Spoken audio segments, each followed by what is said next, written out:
Welcome back to the Garden with Joy and Holly radio show. Moments away, Robert Kourik. But first, it's still warm. Yellow jackets can still attack. Rescue has the product that will help you with that situation. As we come to the end of summer with these dry months, you'll notice more aggressive yellow jackets. They've been flying around. Yellow jackets are looking for anything from your barbecue meats. Maybe you're outside with some hot sweet tea or any other water source. You can keep them at bay with the Rescue Yellow Jacket traps. Rescue Yellow Jacket traps are an eco-friendly do-it-yourself option to keep those stinging pests away from you. These traps use a powerful lure for yellow jackets and will not attract beneficial honeybees. All Rescue products are made in the USA. You can go to rescue.com where you can find the Rescue Yellow Jacket traps and other pest control solutions. That's rescue.com. Holly, let's go to the hotline and bring in our guest for this week. Robert Kourik is an avid gardener, landscape designer, author, and organic grower. He is also a horticultural researcher and passionate about sustainable food gardens. His most recent book, Sustainable Food Gardens, is full of great information. Welcome to the program, Robert. Hi, Holly. Hi, Joey. Well, we thank you for taking time out of your very busy schedule, not only to educate Holly and myself, but all of our listeners across the country. We thank you for the time you're going to offer us. No problem. So let's just dive right into this. You encourage people to use drip irrigation instead of hand watering or using a hose. Why is this, and what are some good tips for those who haven't yet found the world of drip irrigation? Okay, well, basically, if you use drip irrigation properly, you can get at least 20% greater yields than using hose or hand watering. Of course, you save upwards to 50% water, but like one woman was growing chilies, she used 38% less water with her drip, but got 48% more chilies. So the basic guideline is to control the drip irrigation system based on the weather, not just guessing, I think I'll do 15 minutes. And so you base it on the weather, and if you get a drought, so-called drought of 2 to 4 weeks, several times a summer, you can pretty much justify a drip system, I think. Now, do you recommend putting a mulch over top of the drip irrigation system, or what would you recommend in that situation? In the best situation is to put the drip down on top of the soil and then mulch over the drip tubing so it doesn't get sunlight. The ultraviolet light can degrade the material over a 10-year period. That's some great information. Now, you speak a lot about edible landscaping. What is that, and how is that different than just growing a veggie garden? Well, the main guideline to edible landscaping is more growing things in clusters and plantings and not in rows, like a long row of corn, more of a cluster of corn. Or you can also do things like ornamental cabbages this time of year, so you have the color of the cabbage, but not necessarily planted in a straight line. In fact, one of my friends grew ornamental cabbage in what they call the hell strip, the area between the street and the sidewalk. And he had a lot to eat, and nobody stole his cabbage. Yeah, people are not familiar with, just because it says ornamental, that doesn't mean it's not edible. Exactly, good point. And when we're talking about edible landscape, we're not really talking about hiding the plants in amongst flowers or shrubs or anything like that. We're just growing multiple things? Some people say, you got to stick everything together. But the problem with mixing them too much is if you have a lettuce tucked amongst the other ornamentals, oftentimes you forget where it is until it's too late and you see the seed head coming up. Right. And then it's too bitter to eat. Yeah. Time and effort wasted because you tried to do too much, and you should have just kind of made it a little more simpler. Yes. Like we have to use raised beds where I live because the gophers eat the roots, so we do raised beds of wood with wire bottoms. But in an edible landscape, they'd be more put out, let's say, in a big arc, as opposed to lining them up in straight lines and rows. Now, with that, I guess it's called, some people will term it gopher wire. Is it a certain gauge of wire, certain thickness, or are you just trying to create any type of resistance from the gophers going up into the raised bed? It needs to be ½ inch or smaller. You can use what's called aviary wire. Chicken wire, they don't go below 1 inch, but aviary wire you can find at ½ inch, or you can use hardware cloth. Hardware cloth is a lot more expensive, but it has a heavier gauge, and aviary wire has a heavier gauge than chicken wire. The little more expense may, in the long run, prevent a lot of anger and frustration from the gophers getting into the raised bed. Yeah, the anger reduction is very important. Yes. Yeah, very much so. Well, your newest book is full of great information as we've looked through it. Is called Sustainable Food Gardens. What is it about, and what can you tell us that would encourage our listeners to pique their interest to pick up a copy? Great. Well, basically the subtitle is Organic Gardening Myths and Solutions. So it applies to both any type of gardening relative to food, but it's really geared towards organic gardeners and trying to separate the myths from the realities. And I use an awful lot of citations because the book is very based on science as opposed to anecdotal information. So you'll find very few gardening books with as many citations as my book, so you can look up anything in detail that you'd like to find more information about. So when we talk about garden myths and your passion for this book, for people who are curious like me, how long and how much in-depth work went into producing a book that has this type of knowledge in it? Well, basically, it's sort of like a summary of my last 40 years of work.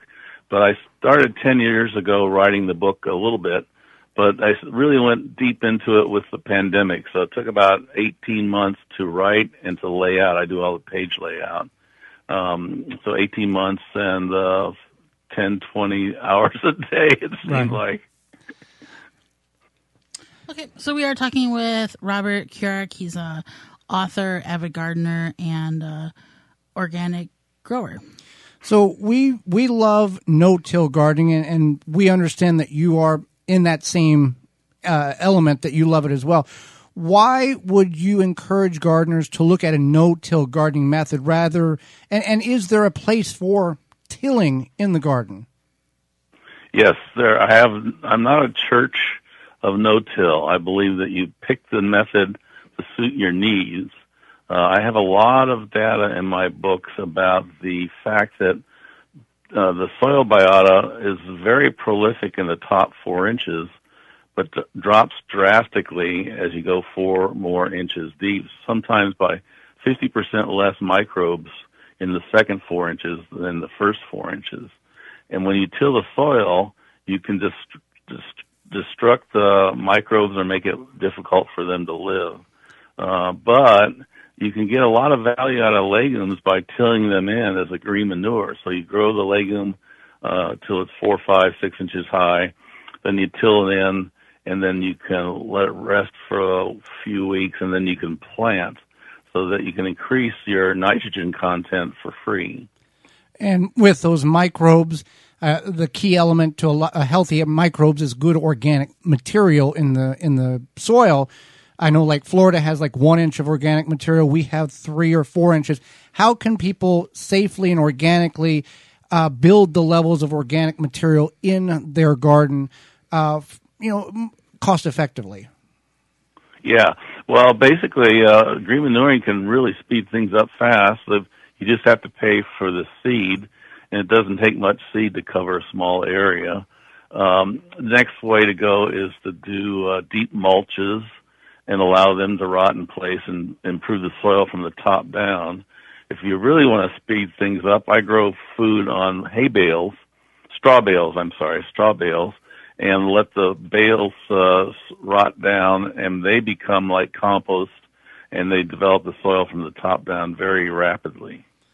Yeah, we find the straw bales for people who want little work.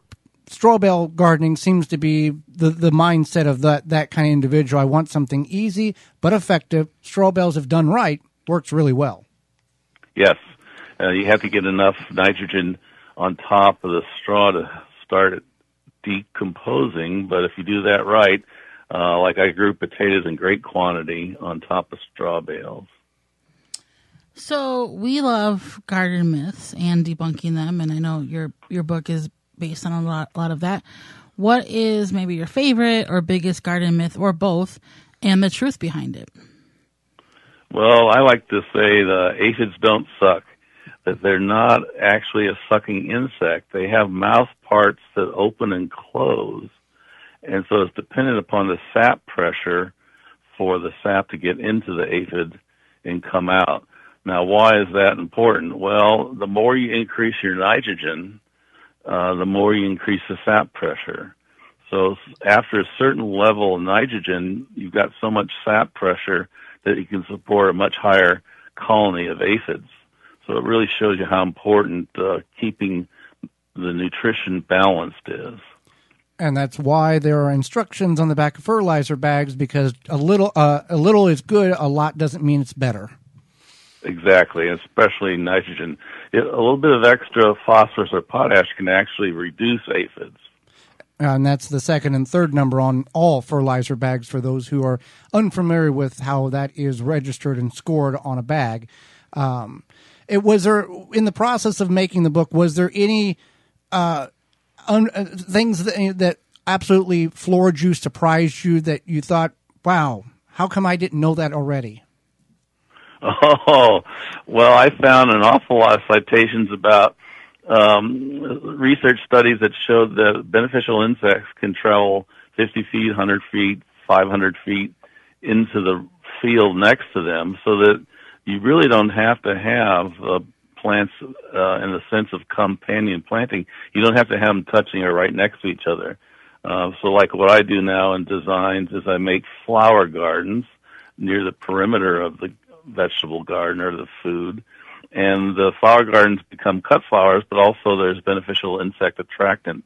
So we know a lot more about what flowers attract what beneficial insects, but they don't have to be clustered right on top of the food garden. Well, we really appreciate your time with us today, Robert. How can people find out more about you, and when and where can they pick up your great new book?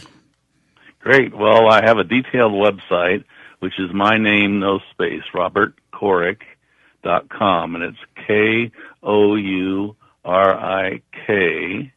And I have the book on there right now as a prelim price of 30% off list, so you can save a lot of money. And actually, it's cheaper than anything on Amazon. So go to my website, robertkourik.com. And you will not be disappointed when you purchase the book. It's a good read. You got a lot of time over the winter to study it and learn things that you thought you already knew, but now Robert has corrected that knowledge so you can be a better gardener.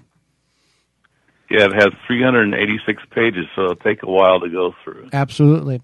Well, Robert, we greatly appreciate the time you've offered us and the knowledge you've shared, not only with Holly and myself, but all of our listeners across the country.